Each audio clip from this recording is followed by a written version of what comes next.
Ulam ko, takway na sinabawan. Madaming batod yan. Saka yung isang isda, sinapaw ko na. Yan siya. Binili ko dyan sa tindahan kasi may tindahan, may lamesa na siya ng gulay. 40, malaking tali. Hindi ko pa nga naubos na naman kagabi. Sarap. Kinisa ko lang yung sibuyas, bawang at saka batod at saka itong takway. Din sabawan ko. Timpla na. Tinungtong ko yung isda ko. Ayan, mamaya lalagyan kong kalamansi. Yan kung gusto kong magkalamansi. Hindi ko na inadobo. Ang dami oh. Ayan. Yan ang aking ulam ngayon. Ang sarap. Pakukulaan ko pang mabuti para hindi pumatay. Yan siya.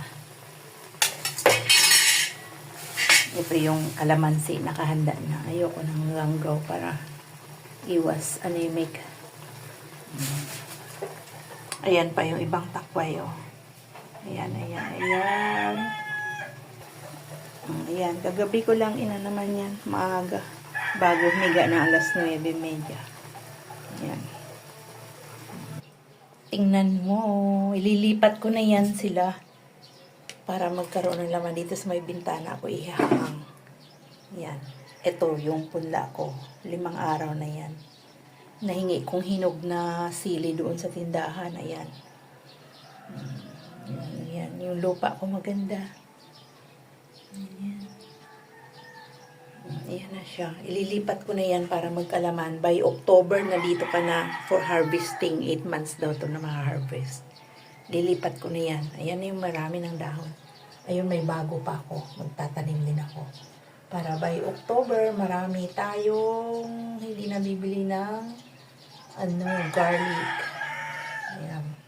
Dito ko sila ihahang dito. Ayan. Matibay ito. 2 pirasong tubo ng hanggang tubig paakyat doon. Tibay na matibay. Maliliit lang. Tamnan ko na yung sa coke para paglaki nila saktuhan lang yung kanilang laki din sa isang buong garlic pag nangyari. Yan. Diyan ko siya itatanim. Ayan na. Ayan.